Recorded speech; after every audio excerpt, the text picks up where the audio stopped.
فرہنگہ لودھی کے افسانوں میں تانیثیت۔ اس نوٹ میں ہم پہلے تانیثیت کے بارے میں جانیں گے کہ تانیثیت کیا ہوتا ہے۔ اس کے بعد اردو میں تانیثیت کی مختصر تاریخ کو جاننے کی کوشش کریں گے۔ اس کے بعد فرہنگہ لودھی کے افسانوں میں تانیثیت کا مطالعہ کریں گے۔ تو چلے شروع کرتے ہیں۔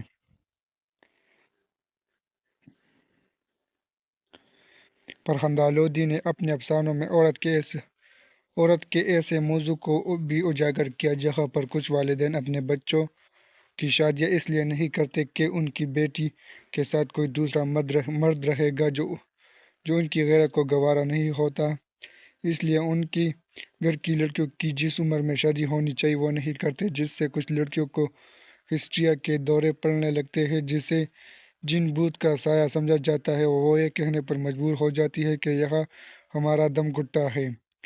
عامل پھنکار کر پاؤں زمین پر مارے، ثریا نے تڑپ کر چادر دور پھینک دی اور اسماعیل کی ٹانگوں سے لپٹ گئی۔ نہیں، آپ نہیں جائیں گے، میں آپ کے ساتھ جاؤں گی، یہاں میرا دم گھٹا ہے۔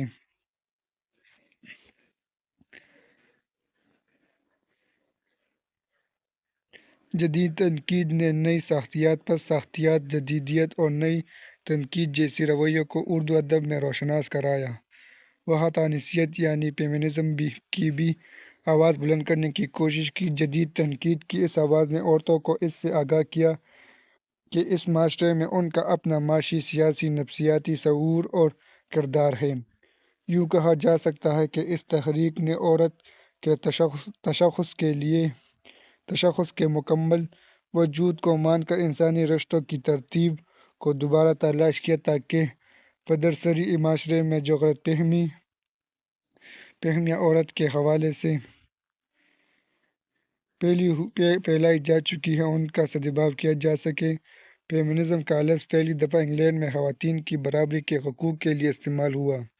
فیمنزم کا ترجمہ تانیثیت کے عنوان سے بھی ہوا ہے اور تانیثیت کا ترجمہ کچھ لوگوں نے نسائیت کے عنوان سے بھی کیا ہے۔ ڈاکٹر آمنہ تحسین لکھتی ہیں کہ فیمنزم کا لفظ 1891 میں انگلینڈ میں خواتین کے مساویانہ حقوق کی لڑائی میں پہلی بار استعمال ہوا، لیکن اس سے قبل 1850 میں برطانیہ میں عوامی سیاسی تحریکوں کے دوران اس لفظ کے استعمال ہونے کے نظریات بھی ملتے ہیں۔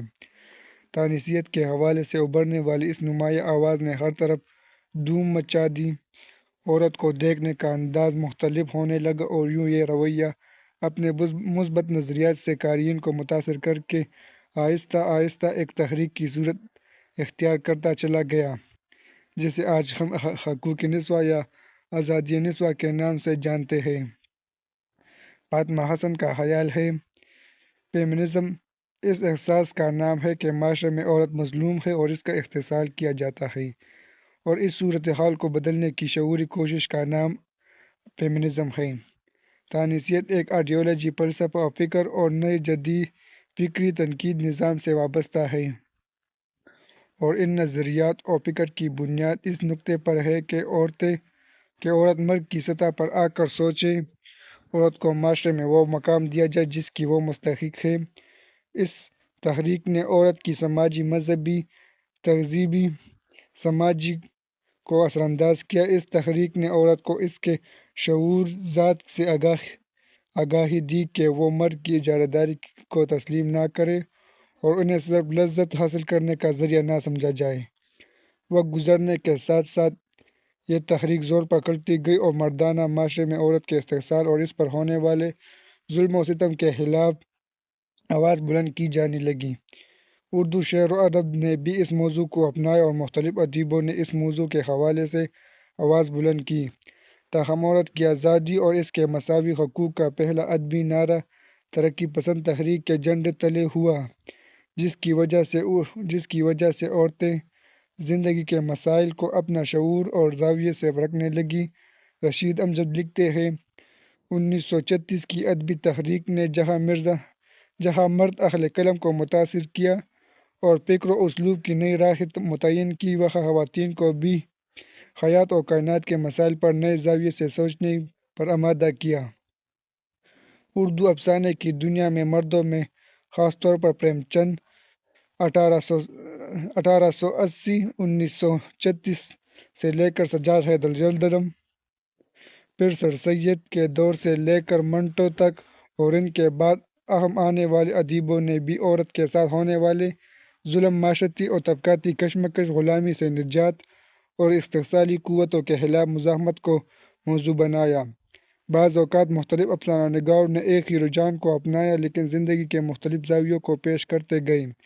ڈاکٹر وزیر آغا لکھتے ہیں کہ منٹو عورت کی صدائے بے آواز بن کر مرد کی اخلاقیات کے خلاف احتجاج کرتا نظر آتا ہے۔ نیز وہ ایسی عورت کو پیش کرنے کا آرزومند ہے جو برصغیر کی عورت کے دائمی اوصاف یعنی پاکیزگی، ممتا، پوجا اور وقار اور وفاداری سے انحراف کر کے مرد کے سامنے ہو کر اپنے وجود کا اعلان کر لے۔ خواتین افسانہ نگاروں نے بھی عورت کو موضوع بنایا اور ہر دور میں خواتین نے اپنی تخلیقات کے ذریعے اپنی نمائندگی کا احساس دلایا ہے، خواہ وہ اصلاحی دور کا ہو یا روحانی یا ترقی پسند تحریک سے متاثر ہو کر لکھا گیا ہو۔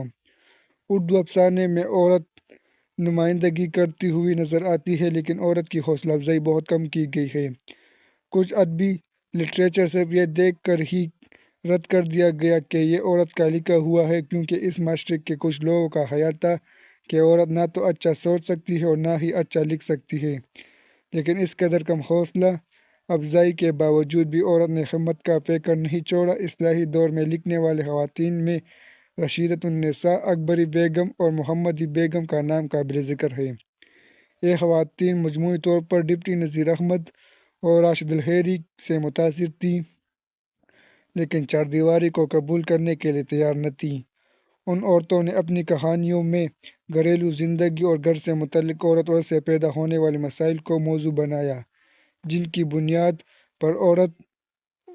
بنیاد پر عورت استحصال کا شکار رہی ہے۔ اس کردار سے ایک نئی عورت کا تصور ابھرا جو کہ 20ویں صدی کی ایک اہم ضرورت تھی۔ اس دور میں کچھ ایسا ادب بھی تخلیق پایا جو سن بلوغت کی اہم ضرورت تھا۔ ان مسائل کا اظہار افسانوں کے علاوہ رسائل میں بھی ہمیں نظر آیا۔